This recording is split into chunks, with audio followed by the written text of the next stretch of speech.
in God's Word. It's Monday. Hope you had a great weekend. We're able to worship with some believers and study God's Word together, pray together, fellowship a little bit, and be encouraged and challenged in your faith. And that you kept reading your daily readings. So Monday we're back at it.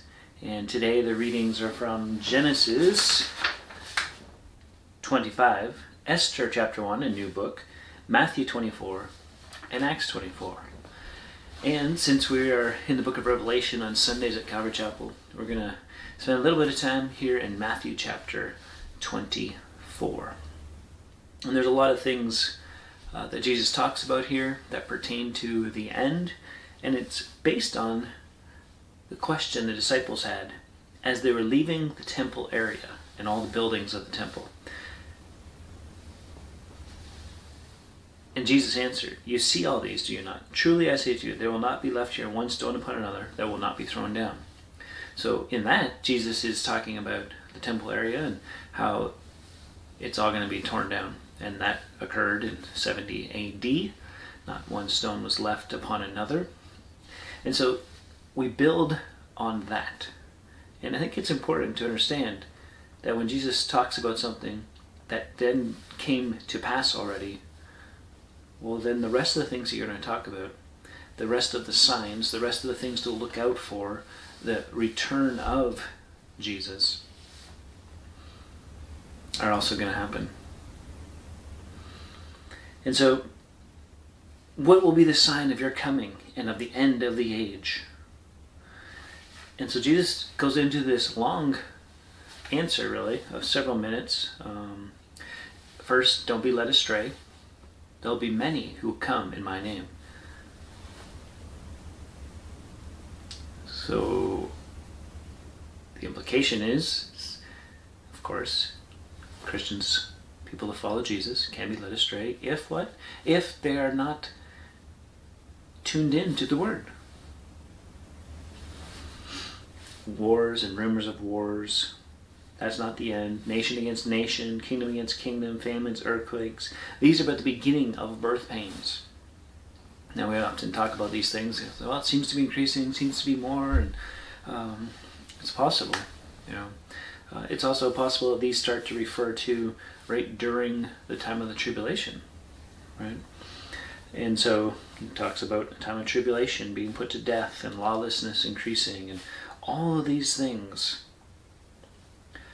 Here's where we know, seemingly, because we're going with the principle, like we do for all of the Bible, if the plain sense makes sense, seek no other sense. So verse 15, when you see the abomination of desolation spoken of by the prophet Daniel, standing in the holy place, let the reader understand. Then let those who are in Judea flee to the mountains. Let the one who's on the housetop not go down. In other words, time is short. Why? Because that's the time that the Antichrist, the son of perdition, the one who had made peace with the world, with the Jews, will break that peace, the midpoint of the 7-year tribulation period. And so he's clearly talking about that time.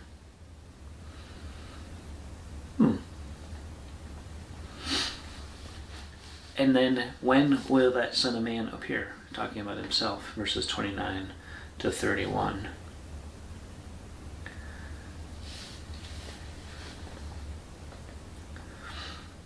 Here's what to watch out for. When you see these signs, know that it's near, at the very gate.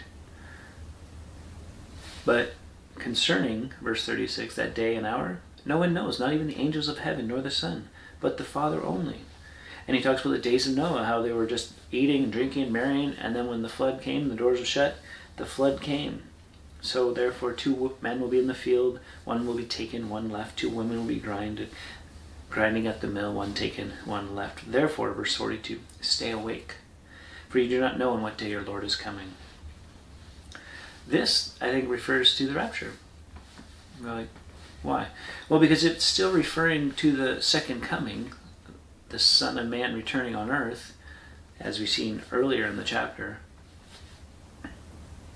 We'd be able to say, well, we know when that's going to be. That's going to be at the end. But this is at a time where no one knows, not even the Son, but only the Father. That speaks of the suddenness of the return of Jesus for those, the bride of Christ, the saints, the Christians. And so, be ready. That's the call today. Be ready. Are you ready for Jesus to return? Amidst all the craziness, all the things going on, are we living expectantly, hopefully, looking and longing for his return? Not as a means to escape, but as a motivation for what? If he's coming soon, and he could come at any time, how then should I live? How should I live to inspire and encourage others in the ways of the Lord? Till next time, keep growing, little by little.